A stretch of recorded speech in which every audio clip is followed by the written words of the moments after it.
우리가 너희를 향하여 피리를 불어도 너희가 춤추지 않고 우리가 슬피 울어도 너희가 가슴을 치지 아니하였다 함과 같도다. 이 말은 중요한 영적인 동기부여를 하는데 반응이 없는 사람들을 향한 도전을 할 때 많이 쓰입니다. 여러분 반응하셔야 됩니다. 이쪽에서 이렇게 피리를 부는데도 냉담하게 춤추지 않고 있으면 되겠습니까? 슬피 울면 가슴을 쳐야죠. 반응 좀 하십시오. 이렇게 주로 쓰이는데 사실은 다른 해석이 가능합니다. 동네 장터에서 아이들이 놉니다. 몇몇 아이들이 놀이를 주도합니다. 결혼식 놀이 하자. 몇 아이들이 피리를 불고 다른 아이들은 하객 역할, 들러리 역할을 합니다. 저기서 구슬놀이하고 딱지치기 하는 아이까지 다 불러서 여기 와서 춤추라 그럽니다. 조용히 앉아서 햇볕 쬐고 싶은 아이들에게도 야 너희들 뭐해? 지금 결혼식 놀이 하잖아. 이럴 때가 아니야 라고 강요합니다. 슬피 울어도 가슴을 치지 않았다라는 말은 장례식 놀이입니다. 아이들이 주로 하는 놀이라는 게 어른들 흉내 내는 거죠. 몇몇이 상주가 되어서 과장해서 슬피 울면 옆에 있는 아이들은 함께 가슴을 치면서 반응해 줘야 됩니다. 안 하면 야 너희들 함께 놀아야지, 가슴 쳐야지, 지금 뭐 하는 거야. 이거 강압이고 독재입니다. 우리가 오늘 성경 본문을 좀 찬찬히 읽고 생각해 보면 이쪽의 해석이 더 유력하다는 것을 알 수 있습니다. 요한이 와서 먹지도 않고 마시지도 아니하며 그들이 말하기를 귀신이 들렸다 하더니, 그렇게 말하면서 비판하는 것을 이야기합니다. 세례요한은 금욕주의자였습니다. 옷도 가죽옷, 생가죽으로 입고요. 광야에 살면서 메뚜기 있으면 먹고 없으면 굶는 겁니다. 그렇게 기도하면서 수행하며 살았습니다. 바리새인과 서기관들, 당시의 종교 권력자들이 비판합니다. 꼭 그렇게 극단적으로 해야 되냐? 뭐 밥도 먹고 하면서 충분히 신앙생활 즐겁게 할 수 있지 않느냐? 라고 말했습니다. 그런데 예수님이 등장합니다. 세례요한과 반대 스타일입니다. 함께 먹고 즐기는 자리에 자주 포착이 됩니다. 그러니 그 사람들이 다시 비판합니다. 랍비라면 금식도 좀 하고 그래야지 저게 뭐냐. 여러분 즐겁게 사역하는 예수님을 향해서는요, 너는 왜 울지 않느냐라고 비판하고, 심각하게 금욕적인 모델로 사역하는 세례요한을 향해서는 너는 왜 춤추지 않느냐라고 비판한다는 말입니다. 이러면 이렇게 한다고 비판하고 저러면 저렇게 한다고 비판합니다. 세례요한은 예수 같지 않다고 비판받고 예수님은 세례요한 같지 않다고 비판받는 것입니다. 물론 영적인 일에서 반응이 필요할 때 요구하는 것은 정당하고 필요합니다. 성경에도 온 땅이여 온 백성이여 여호와께 노래하라 이런 말 많이 나옵니다. 느헤미야는 회개하며 우는 백성에게, 눈물 흘리는 백성에게 오늘은 기뻐할 날입니다, 여호와를 기뻐하는 것이 우리의 힘입니다 라고 기쁨의 반응을 요구하기도 했습니다. 그러나 오늘 이 구절은 다른 각도에서 다른 메시지로 해석할 수 있습니다. 예수님과 세례 요한이 각각 다른 스타일인 것은 맞습니다. 정반대입니다. 그런데 두 분은 서로를 인정하고 존중했습니다. 세례 요한은 예수님을 가리켜서 보라 세상 죄를 지고 가는 어린 양이로다 했고, 그는 흥하여야 하겠고 나는 쇠하여야 하리라고 했습니다. 예수님도 세례 요한 앞에서 고개를 숙이고 세례를 받았습니다. 내가 진실로 너에게 이르노니 여자가 낳은 자 중에 세례 요한보다 큰 이가 일어남이 없다라고까지 하셨습니다. 서로 정반대의 스타일인데 서로를 인정하는 것입니다. 그런데 바리새인들과 사두개인들은 자기들과 다르다고 비판합니다. 다름을 용납 못하는 겁니다. 비난하고 배척합니다. 여러분 오늘의 교회도 그렇지 않습니까? 신앙 스타일, 예배 스타일, 그리고 문화에 따라서, 일하는 방식에 따라서 우리가 얼마나 많이 다릅니까? 동양 사람들의 말로 하면요, 예수님과 세례 요한은 고수입니다. 아주 다른 것 같은데 서로를 품을 수 있는 분들입니다. 바리새인들은 하수입니다. 여러분은 고수입니까? 하수입니까? 재미있게도 똑같은 말이 논어에 나옵니다. 군자는 화이부동하고, 화 평화롭게 지내되 부동 똑같아질 것을 요구하지 않는다는 겁니다. 근데 소인은 동이불화, 동 똑같아야 된다라고 말하지만 실제로 그 안에 불화, 화합하지 못한다는 겁니다. 미셸 푸코라는 학자는 미시 권력이라는 말을 합니다. 이 삶의 작은 일상에서 존재하는 권력, 폭력, 동네 아이들의 놀이터까지도 작용하는 권력이 있다는 겁니다. 촌스럽다는 소리를 듣지 않으면 사회가 정해놓은 멋지다라는 기준을 따라야 됩니다. 이 정도는 날씬해야 되고, 이 정도 옷을 입고 핸드백을 들어야 되고, 말시에서 이 정도의 교양은 갖춰야 되고, 여러분, 그런 기준들로 사람을 억압하는 사회, 그 권력이 미시 권력입니다. 이런 사회라면요, 세례 요한은 정신병원에 갇혔을 것입니다.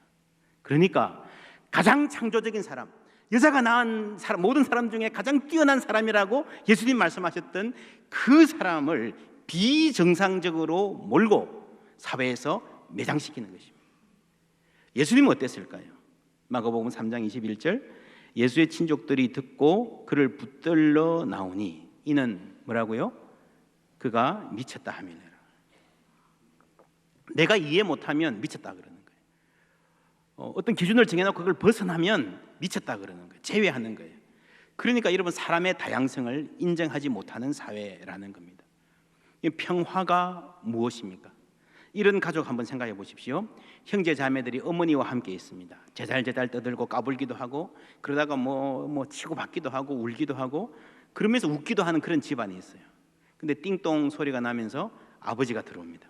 다 일어나서 일제히 경례하고 자기 방으로 들어갑니다. 조용합니다. 막내가 울려고 해도요, 쉿 하고 큰 아이들이 입을 틀어 막습니다. 이게 평화입니까? 어느 쪽이 더 평화롭다고 생각하십니까? 여러분, 이런 후자를 평화라고 생각하는 사람들이 많습니다. 팍스 로마나라는 말 아시죠? 타키투스의 역사책에 보면요, 그런 말이 나옵니다. 그들은 거대한 사막을 만들었다. 그리고 그것을 뭐라고 불렸다고요? 평화라고 불렀다. 이 팍스 로마나에 대한 이야기입니다. 거대한 사막을 만들어 놓고 숲도 있고 골짜기도 있고 돌밭도 있고 그런 자연, 각기 다른 자연들을 균일하게 사막으로 만들어 놓고 조용하니까 평화다라고 불렀다라는 말입니다. 얼마나 날카로운 비평인지 모릅니다. 팍스 로마나 대단한 위협입니다. 전쟁 없는 세계를 만들었습니다. 경제가 발전했습니다. 로마 제국이야말로 역사의 완성이다, 지상천국이다 선전했습니다. 그런데 그때 예수님이 오신 거예요. 지극히 높은 곳에서는 하나님께 영광이요, 땅에서는 기뻐하심을 입은 사람들 중에 뭐라고요? 평화로다. 평화. 예수가 평화를 가져왔다는 겁니다. 여러분, 그리스도가 평화의 왕으로 오셨다는 고백은 무슨 말인가 하면요, 당시의 팍스 로마나가 참 평화가 아니라는 거예요. 다윗의 자손이여 환호를 들으면서 나귀 타고 오신 예수님은 이제까지와는 전혀 다른 평화, 힘으로 누르는, 무력으로 누르는, 권력으로 누르는 평화가 아닌 다른 평화의 길을 제시하십니다. 여러분, 이 세상은 아직도 그 평화를 경험해 본 적이 없었습니다. 나귀 타고 온 사람이, 군대도 없는 사람이, 힘이 없는 사람이 평화를 실현할 수 있을까요? 동양도 마찬가지입니다. 여러분, 무협지 읽어보시면 어떤 무술의 고수가 강호를 평정했다 이런 말 나요. 평정, 뭡니까? 평화롭고 조용하게 만들었다는 거예요. 뭘로 평정했습니까? 무술 실력으로, 힘으로 평정한 겁니다. 그것이 세계의 역사입니다. 우리 현실에서 경험도 그렇습니다. 리더십의 자리에 있어 본 사람은 그런 경험들이 있을 거예요. 아래 사람들에게 잘 대해주면, 리더가 예수님처럼 겸손하게 무릎 꿇고 발을 씻어주면 부하들이, 직원들이 감복해서 존중하고 더 순종하고 그렇게 합니까? 쉽지 않습니다. 힘을 행사하지 않고 다스린다? 어렵습니다. 그래서 많은 사람들이요, 리더가 되기 전에는 자유를 말하다가 막상 리더가 되고 나면 통제를 말하는 겁니다. 힘을 행사하지 않고 다스린다? 단기적으로 보면 예수님도 실패했습니다. 사람들은 나귀를 타고 오신 평화의 왕을 십자가에 못 박아 버렸습니다. 화이부동, 평화하지만 똑같은 것을 요구하지 않는다라고 하는 이 말은요, 논어의 핵심이고 공자 사상의 핵심이라고 말합니다. 근데 사실 공자는 현실 정치에서도 성공하지 못했습니다. 공자님 말씀하시네. 무슨 뜻입니까? 공자님 말씀이다. 좋은 말인데 현실성이 떨어진다는 거예요.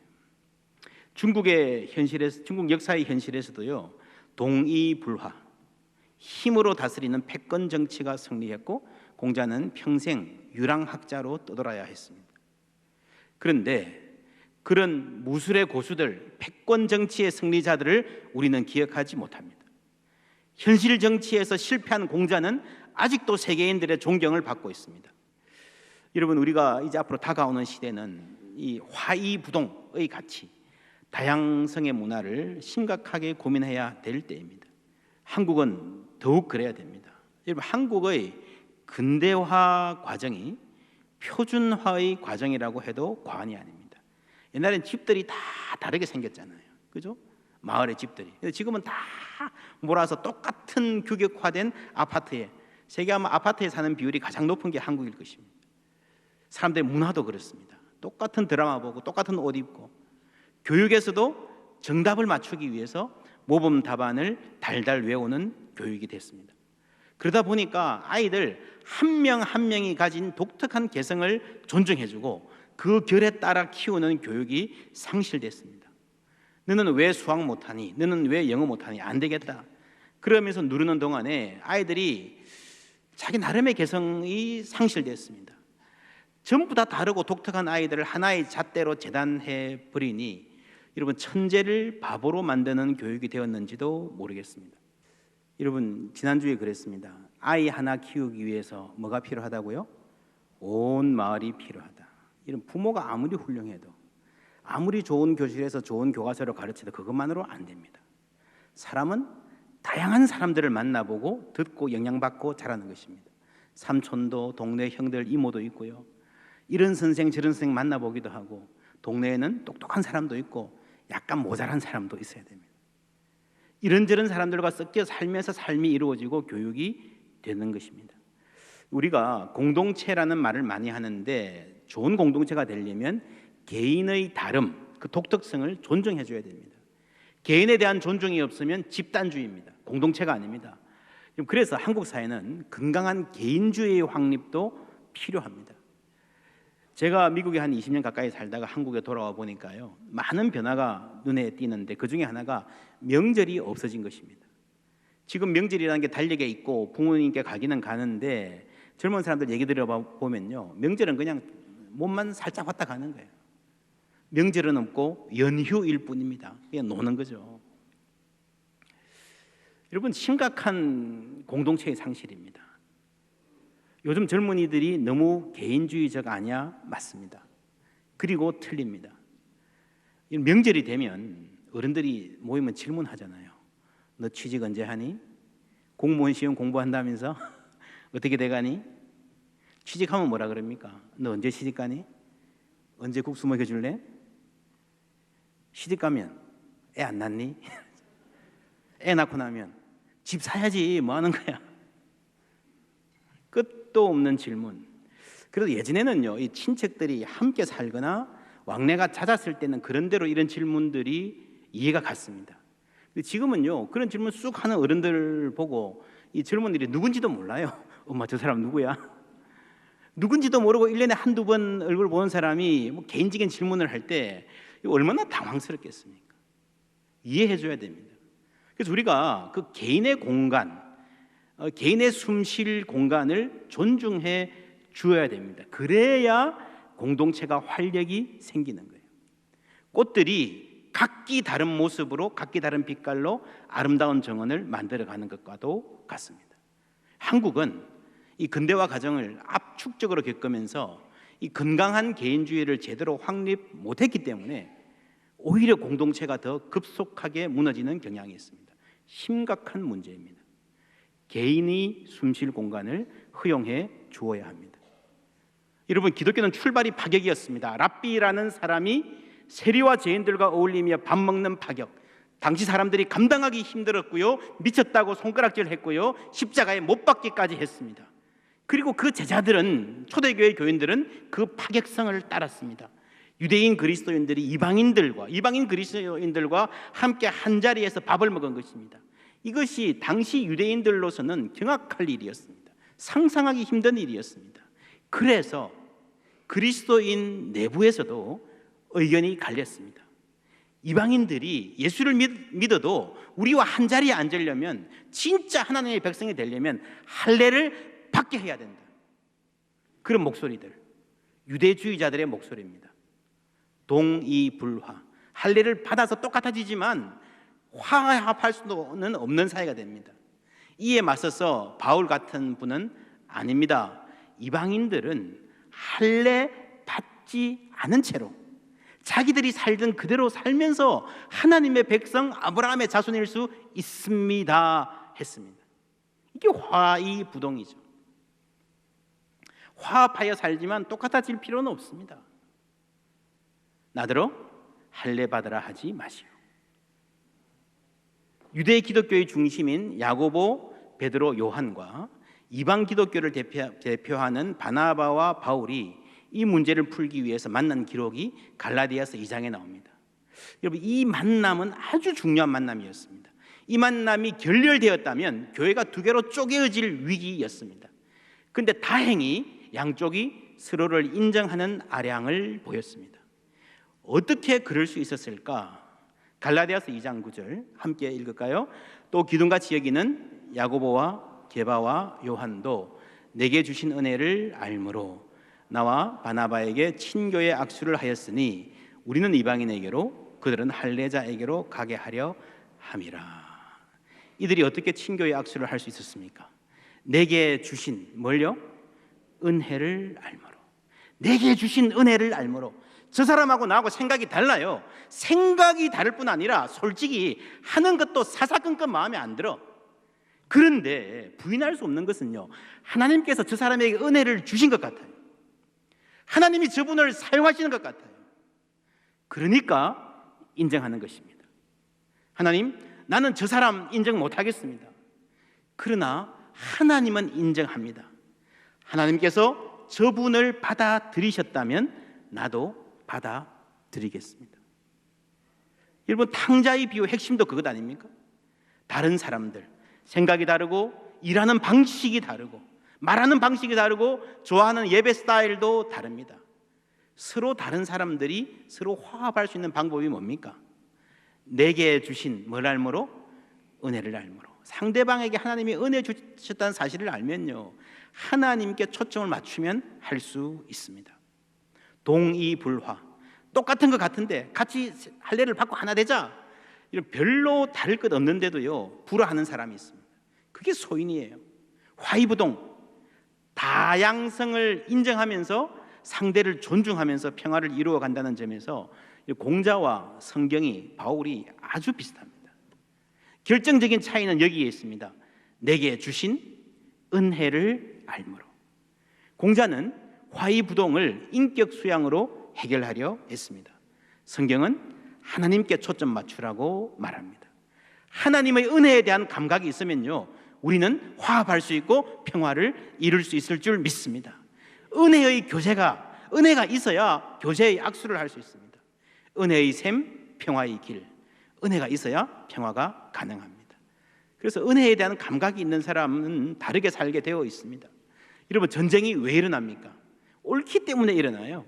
나는 옳은데 너는 틀렸다는 거 아닙니까? 서로 옳기 때문에 전쟁이 있고 싸움이 있습니다. 부부싸움도 마찬가지입니다. 둘 다 서로 옳은 거예요. 여러분, 역사를 보면요, 역사 속에서 전쟁, 그 많은 전쟁 중에서 옳고 그름이 분명히 갈리는 전쟁은 거의 없습니다. 예외를 꼽아보라면 아마 많은 사람들이 미국의 시빌 워, 남북 전쟁을 꼽을 것입니다. 북군에는 노예 해방을 지지한다는 대의 명분이 있었습니다. 그런데 링컨 대통령이 남북 전쟁 중에 두 번째 대통령 취임하면서 한 연설을 보면요, 그들이 틀렸습니다, 우리가 옳습니다라고 말하지 않습니다. 주보의 설교 요약 마지막 부분에 제가 그대로 실었습니다. 주보 안쪽 면 펴보시면 삶의 적용을 위한 나눔 바로 위에 이렇게 나옵니다. 양측은 모두 같은 성경을 읽고 같은 하나님께 기도하며 서로 상대방을 응징하는 일에 하나님의 도움을 구하고 있습니다. 남북 어느 쪽도 기도 응답을 받지 못할 수 있으며 지금까지 어느 쪽도 충분한 응답을 받지 못했습니다. 전능하신 하나님은 그분만의 목적을 가지고 계십니다. 여러분, 대체로 전쟁을 진두지휘하는 지도자는 이렇게 말하지 않습니다. 저 나라는 나쁜 나라입니다. 악의 축이고 깡패 국가입니다. 우리는 하나님 편입니다. 우리가 전쟁에서 이겨야 저 악이 박멸되고 정의가 세워지는 것입니다. 이렇게 말하죠. 이렇게 강하게 말해야 대중을 흥분시키고 선동할 수 있습니다. 그래야 전쟁의 정당성을 확보할 수 있다고 생각합니다. 그래서 여러분, 링컨 같은 지도자는 정말 드뭅니다. 정말 예외적으로 역사적으로 정당성을 인정받을 만한 전쟁이었음에도 불구하고 우리가 옳다, 저들이 악이다라고 하지 않았습니다. 그래서 저는 역사를 보면서 링컨의 신앙에 놀랍니다. 여러분, 이렇게 말하면 병사들이 전쟁할 맛이 나겠습니까? 사람들을 흥분시켜야 되는데 그런 면에서 링컨은 답답한 지도자였습니다. 그러나 그는 말씀의 사람이었고 기도하는 사람이었습니다. 전능하신 하나님은 그분만의 목적을 가지고 계십니다. 무슨 말입니까? 내 목적을 위해서, 내 정치적인 아젠다를 위해서 하나님을 이용하지 않는 사람이었습니다. 하나님의 은혜에 대한 감각이 있는 사람이었습니다. 그래서 링컨을 통해서 하나님이 일하실 수 있었던 것입니다. 미국의 남북 전쟁은요, 시빌 워라고 합니다. 내전이에요, 내전. 외국과의 전쟁이 아니었습니다. 그래서 전쟁에서 이기는 것보다 더 중요한 것은 전쟁 후에 총을 겨누었던 두 진영이 하나가 되는 것이었습니다. 이런 뭐가 더 힘듭니까? 전쟁에서 이기는 게 힘듭니까? 하나 되는 게 힘듭니까? 뭐가 더 위대합니까? 여러분, 전쟁에서 이기는 거는요, 상식적으로 생각을 해보십시오. 두 나라가 전쟁하면 하나는 이기고 하나는 지잖아요. 확률 몇 퍼센트입니까? 그죠? 대충 반쯤 됩니다. 반은 이기는 거예요. 그런데 여러분, 전쟁했던 두 진영이 화해하는 거 보셨습니까? 정말 드뭅니다. 전쟁에서 이기는 것보다, 힘으로 남을 누르는 것보다 훨씬 더 힘들고 중요한 일이 뭔가 하면요, 하나 되는 일이에요. 인간이 하기 힘듭니다. 그 일을 위해서 하나님께서 링컨을 사용하신 것입니다. 하나님의 은혜를 아는 사람은 자신의 의를 고집하지 않습니다. 내 부족함을 알기에 있는 그대로 자신을 받아들이는 여유가 있습니다. 굳이 남을 나처럼 나와 똑같이 만들려고 하지 않고 내 삶도 남과 같아지려고 하지 않고요, 있는 그대로 자신을 사랑할 수 있습니다. 그 여유로 다른 사람들도 넉넉한 마음으로 대할 수 있습니다. 하루는 산이 강에게 말했습니다. 강아, 나는 네가 참 부럽다. 늘 살아서 움직이니까.